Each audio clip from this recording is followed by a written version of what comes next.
तो अमित जी, ये चुनाव आखिरी दौर में अब लगभग पहुंच चुका है और आप दावा कर रहे हैं कि चौथे चरण के बाद ही बीजेपी को 270 हम 400 पार करेंगे। 2004 में यूपीए 1 की कांग्रेस की सरकार आई तो 145 सीटें उनकी आई और 2009 में जब सरकार रिपीट हुई तो 206 सीटों के साथ हुई।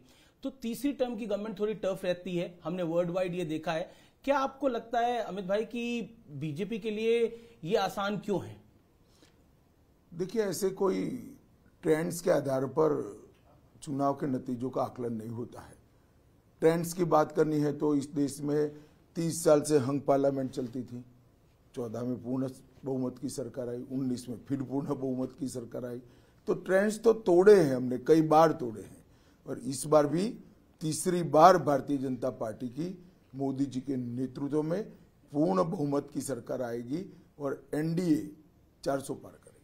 अगर 272 का आंकड़ा, जादुई आंकड़ा पार भारतीय जनता पार्टी नहीं कर पाती तो प्लान बी क्या होगा बीजेपी का? कोई प्लान बी नहीं है, इसका क्वेश्चन डज नॉट अराइज। जी, प्रियंका गांधी ने एक हाल ही में इंटरव्यू दिया था और उस इंटरव्यू में कहा कि कांग्रेस की वजह से इस देश के अंदर लोकतंत्र है। अगर एक चाय वाला भी प्रधानमंत्री बना है तो वो कांग्रेस की देन है। अब मुझे नहीं मालूम है ये लोग क्या बोल रहे हैं। कांग्रेस पार्टी की वजह से देश के लोकतंत्र पर भयंकर कुठाराघात कई बार हुए। प्रियंका जी की दादी ने इमरजेंसी डाली थी, 1,30,000 लोगों को बिना कारण जेल में डाल दिया था। सारे अखबारों के editorial information and broadcasting minister तय करते थे। उनको शायद इतिहास मालूम नहीं है, ना किसी ने ब्रीफ किया है शायद उनको। कांग्रेस के वजह से लोकतंत्र नहीं है, इस देश की 130 करोड़ की जनता की वजह से इस देश में लोकतंत्र है। क्योंकि हमारे यहाँ लोकतंत्र की स्पिरिट सालों पुरानी है और अब ये पाताल से गहरी हो चुकी है, इसको कोई नहीं बदल सकता। क्या आपको लगता है, क्योंकि आप अपने भाषणों में बोलते हैं, प्रधानमंत्री मोदी भी कहते हैं कि इंडिया अलायंस जो है, इंडिया गठबंधन जो है वो 5 साल में 5 प्रधानमंत्री देगा और नहीं, पहले समझ लो भाई, हमने नहीं कहा है। इंडी गठबंधन के एक नेता ने कहा है कि हमारे पास अभी नेता नहीं है, हम बारी बारी एक साल सत्ता संभालेंगे। वो कहते हैं हमारे पास युवा भी है, हमारे पास बुजुर्ग भी है, हमारे पास हर वर्ग का नेता है, तो हम नेता तय कर लेंगे, सरकार बन जाए एक बारी।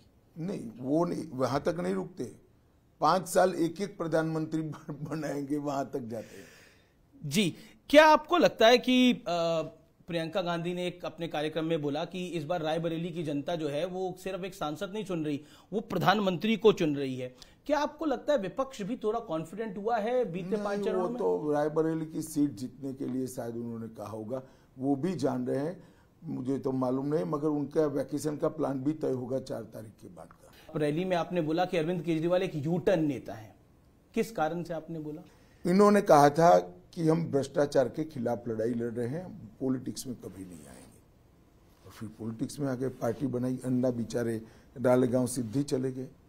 फिर कहा मैं कभी मुख्यमंत्री नहीं बनूंगा, 3 बार मुख्यमंत्री बन गए। इन्होंने शपथ पत्र पर कहा था हम सरकारी सुविधाएं नहीं लेंगे, बंगलो भी ले लिया, गाड़ी भी ले लिया, सिक्योरिटी भी ले ली और बंगलो ऐसा बना दिया कि जो 2-3 बंगलों को तोड़कर गैर कानूनी तरीके से अपना बंगलो बनाने का उन्होंने काम किया है। मैं मानता हूं कि ये सारी चीजें यू टर्न से भी बड़ी भयानक है। उन्होंने कांग्रेस के करप्शन के खिलाफ बात करी, उन्होंने कहा कि मैं आऊंगा तो शीला दीक्षित के करप्शन में वो जेल में जाएगी। आज वही कांग्रेस के साथ मिलकर वो हमारे सामने चुनाव लड़ रहे हैं। तो सीरीज ऑफ यू टर्न लेने का काम श्री केजरीवाल ने किया है। अरविंद केजरीवाल अपनी रैलियों में अक्सर कहते हैं कि 2 जून के बाद मैं जेल जाऊंगा नहीं जाऊंगा, ये तय करेंगे 4 जून के नतीजे। इंडिया अलायंस अगर सरकार में आता है तो मुझे जेल नहीं जाना पड़ेगा। जहां तक मेरी समझ है उनको 1 जून को ही जाना है, सरेंडर करना है, तो 4 जून को तो वो जेल में ही होंगे। लेकिन आपने भी एक स्टेटमेंट दी कि ये स्पेशल ट्रीटमेंट है।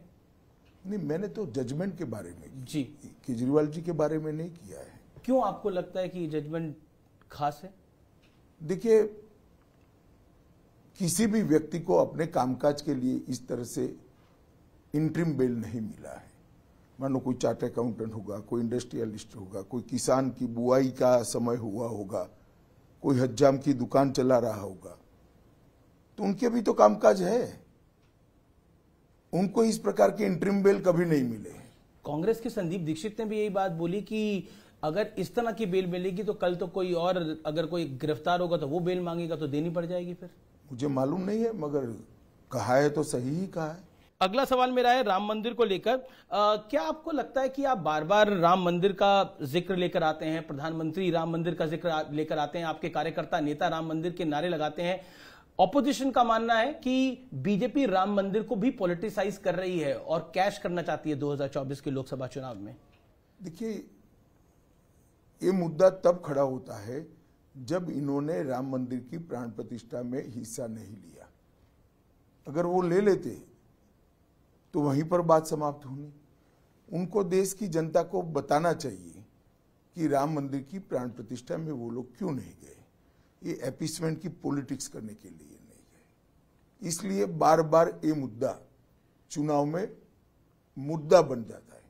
जी, आप अपनी रैलियों में अक्सर बात करते हैं और कहते हैं, आरोप लगाते हैं कि विपक्ष जो है वो इस देश को शरिया के हिसाब से चलाना चाहता है।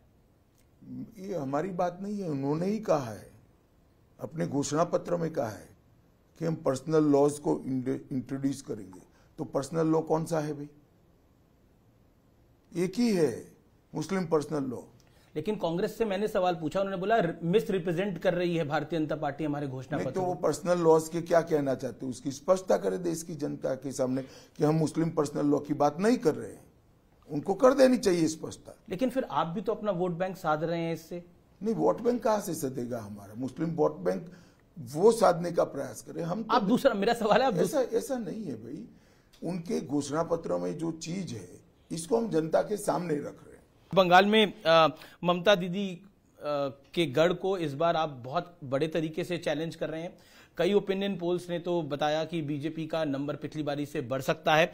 लेकिन क्या आपको लगता है संदेश खाली एक बड़ा टर्निंग पॉइंट रहा बंगाल के इलेक्शन का? संदेश खाली चुनावी मुद्दा नहीं है जी। एक महिला मुख्यमंत्री के नाक के नीचे सालों तक धर्म के आधार पर महिलाओं का शोषण होता रहे और महिला मुख्यमंत्री इसलिए कुछ न करे कि शोषण करने वाले इनके कार्यकर्ता हैं, इनकी वोट बैंक का हिस्सा है। इससे ज्यादा शर्मनाक बात कोई हो ही नहीं सकती। ये इलेक्शन का मुद्दा नहीं है, ये देश की सुचिता का मुद्दा है। शासन किस तरह से चलना चाहिए? आपकी वोट बैंक को एड्रेस करने के लिए महिलाओं का आप शोषण करने दोगे?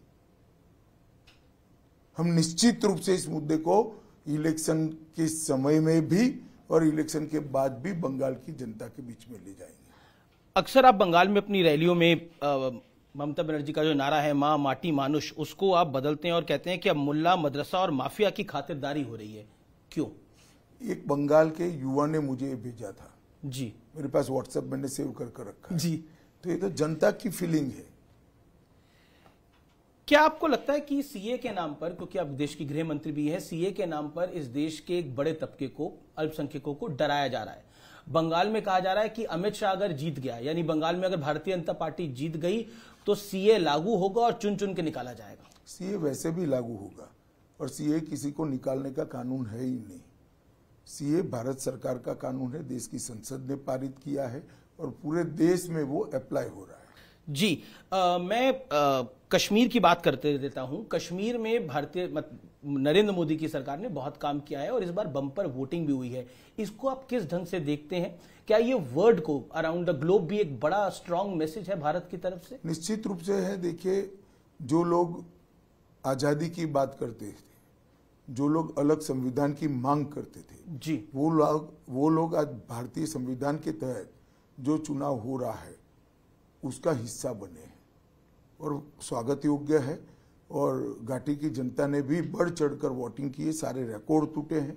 पिछले कई सालों के 33 सालों में सबसे ज्यादा वोटिंग अब हुई है। तो मैं मानता हूं ये बहुत अच्छी बात है, कश्मीर के लिए भी अच्छी है, देश के लिए भी अच्छी। जी, बार बार आप एक मुद्दा उठाते हैं अपनी रैली में, पीओके का। पीओके को आप कहते हैं ये भारत का हिस्सा है। क्या आप इसको पॉलिटिकल इशू बनाना चाहते हैं? 2024 के चुनाव का बना दिया है आपने? अरे पॉलिटिकल इश्यू नहीं है। आप क्या मानते हो पीओके भारत का हिस्सा नहीं है? भारत का ही है। वही ये भारत की संसद का प्रस्ताव है। कि पाक ऑक्यूपाई कश्मीर भारत का हिस्सा है, इसमें पॉलिटिकल क्या है? कुछ पॉलिटिकल नहीं है, ये हमारा देश का स्टैंड है। आप भी तो कह रहे हो पीओके भारत का हिस्सा है, क्योंकि तो वही तो मैं कह रहा हूं। लेकिन चुनावी रैली में इसका जिक्र करना, तो इसमें क्या है? सत्य चुनावी रैली में नहीं बोला जाता क्या? असत्य ही बोला जाता है। कांग्रेस कहती है कि देखिए फिर पाकिस्तान की बात बीच में ले आते हैं। पाकिस्तान की बात नहीं है, पाक ऑक्यूपाई कश्मीर की बात है, कश्मीर की बात है। हरियाणा को लेकर आपकी रीडिंग क्या है? क्या आपको लगता है वहां पर कोई जाटों का बड़ा विषय है? हरियाणा में हमारी पोजीशन है वो संभाल कर रखेंगे, इसमें मैं कोई बड़ा डिटोरिएशन नहीं देख रहा। जी, मेरे आखिरी दो सवाल हैं। धारा 370 हटाना एक ऐतिहासिक फैसला था। बतौर गृह मंत्री जब आप अपनी पूरी कार्यकाल को देखते हैं बीते 5 साल के अंदर, आपको लगता है कि ये एक बड़ा चैलेंज भी था आपके लिए? नहीं, अब हट ही गया, शांति भी है, 5 साल हो गए, अच्छा चल रहा है। जी, इस चुनाव में आपको हमने कई चुनावों में देखा, लेकिन अमित शाह, लेकिन इस बार आपको आपके जो चाहने वाले हैं, आपको जो पसंद करते हैं, वो अमित काका के रूप में भी जानने लग गए। तो क्या कहना चाहते हैं आप? ये मैं रैलियों में भी देख रहा था आज। अच्छा लगता है, युवा बच्चे इस तरह से पुकारते हैं तो। जी, अमित शाह जी, फाइनल नंबर आपका क्या है? हम 400 पार करेंगे। और बीजेपी का नंबर क्या होगा? बीजेपी का नंबर अभी 7वें चरण के बाद ही असेसमेंट आ पाएगा, परंतु हम निश्चित रूप से 400 पार कर रहे हैं। अमित शाह जी, आपने हमें अपना वक्त दिया, इसके लिए आपका बहुत बहुत धन्यवाद, और उम्मीद करते हैं कि लोकतंत्र के इस महापर्व में आपको कामयाबी मिले। धन्यवाद।